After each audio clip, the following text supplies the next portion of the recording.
L'une des règles primordiales pour être un homme puissant, c'est la maîtrise de soi-même. On n'en parle pas assez. Ce sont vos qualités humaines qui feront de vous un homme potentiellement puissant. Les particularités d'un homme puissant sont des caractéristiques vertueuses comme l'intégrité,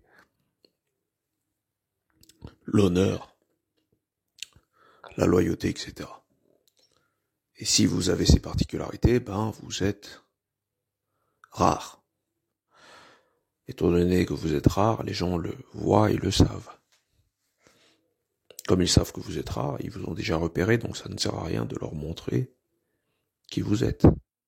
Le problème de beaucoup de gens de valeur, c'est qu'ils essayent de prouver leur valeur. Parce qu'ils ignorent que la majorité des gens n'ont pas de valeur. Pas qu'ils n'ont pas de valeur en soi, mais ils ne défendent aucune valeur, ils n'ont pas d'intégrité. C'est pour ça que j'ai parlé d'intégrité. Et donc, il vous faudra, pour être respecté, parce que le respect, c'est pas lié à vos caractéristiques qui sont la valeur. Dans une autre vidéo, j'avais parlé de la crainte, qu'il fallait favoriser la crainte au respect. Et donc, pour être craint, c'est ce que j'entends par être respecté, parce que, en général, on ne peut vous respecter que pour des qualités qui sont similaires à celui qui vous donne ce respect. Et comme vous êtes respectable justement parce que vous différez de celui qui est censé vous donner du respect, alors c'est la crainte que vous devez chercher.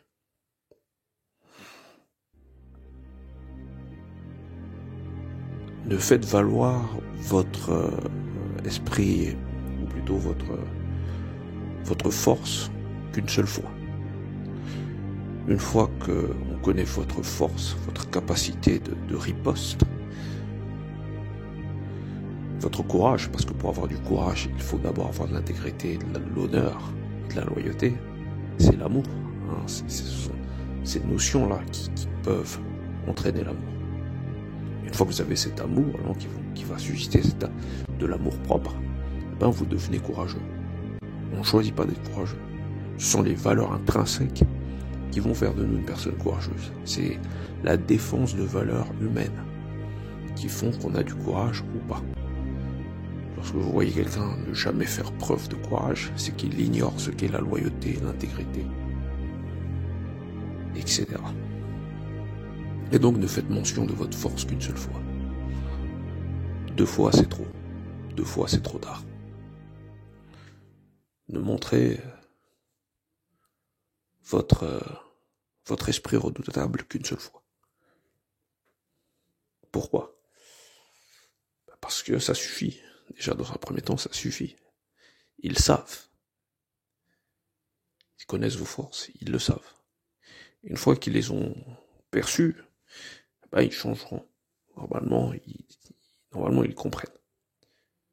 Normalement, les gens comprennent. Si vous n'avez pas frappé assez fort, faut frapper très fort. Les gens ne récidivent que parce que vous n'êtes pas convaincant. Mais une fois que vous êtes convaincu, vous serez convaincant. Donc il faut montrer sa force une seule fois. Et par la suite, il faut faire des rappels. Il faut surtout faire preuve d'intégrité. Qu'on sache que sur certains sujets, vous êtes intraitable. Donc, une fois que vous avez montré vos forces, c'est alors qu'il va falloir revenir. Un esprit paisible. Ne perdez pas votre temps à constamment être dans des clashs ou des conflits. Ça montre juste aux autres que vous n'avez pas confiance en vous-même.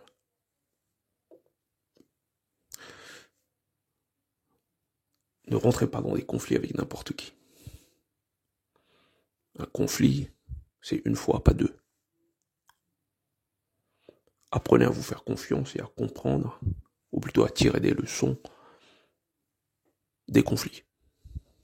Très vite, vous devez résumer la personne qui est en face de vous, et surtout, vous devez être très, très indulgent. Parce que lorsqu'on est un être supérieur, et moi je m'adresse à des êtres supérieurs, les êtres supérieurs ont une particularité, c'est que ils ont des valeurs supérieures. J'ai parlé d'intégrité, j'ai parlé je vais pas parler de courage, parce que le courage c'est ce qui vient après. Je parle d'intégrité, je parle de loyauté, je parle d'humanité. Si vous avez plus d'intégrité, de loyauté, et que vous êtes plus humain que la majorité des gens, bah vous aurez les caractéristiques qui vont avec cette humanité. Vous aurez une personnalité supérieure. Et comme vous êtes supérieur, il va falloir assumer votre rôle de Dieu. C'est-à-dire vous devez être indulgent à l'égard des humains. Soyez indulgent. Ne rentrez pas dans des petits conflits. Acceptez que parfois on n'ait pas besoin de vous. Soyez concentrés sur vous-même. Le problème des gens supérieurs, c'est qu'ils veulent régler tous les problèmes. Ne faites pas cette erreur-là. Acceptez l'inhumanité des médiocres. Ne leur en tirez pas rancune. Vous serez à leur place, vous agirez sûrement comme eux. Ce n'est que votre conception du monde qui est supérieure qui vous tient à l'abri de cette médiocrité-là. Rien de plus. Vous ne valez pas plus. C'est juste que vos lubies sont supérieures. Et comme vos lubies sont supérieures, bah vous ne vous rabaissez pas à un certain niveau. Vous avez conscience aussi de vos lubies. Connais-toi toi-même. Et donc évitez les disputes. Essayez d'avoir du pouvoir. Le pouvoir, c'est l'argent, des trucs assez simples, assez basiques. L'argent est juste un moyen pour les gens puissants. L'argent est une fin pour les médiocres. Mais pour vous, c'est un moyen de pression, un moyen de rester en place, de tenir debout. L'argent, et il y a quoi encore ? Le fait d'être préservé. Évitez les combats qui peuvent vous affecter, les relations qui peuvent vous affecter, en l'occurrence si ce sont des relations amoureuses. Vous devez choisir une femme non pas pour ce qu'elle vous apporte, mais plutôt pour les maux de tête qu'elle ne vous cause pas.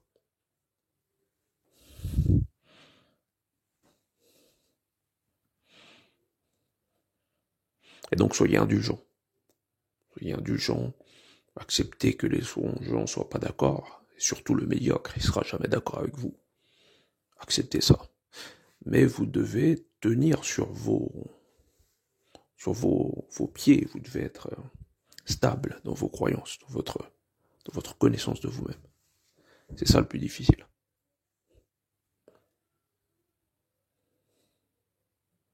Et surtout, soyez indulgents. Une fois qu'on sait qui vous êtes et qu'on vous craint un petit peu, vous n'avez plus besoin de rentrer dans n'importe quel conflit avec n'importe qui.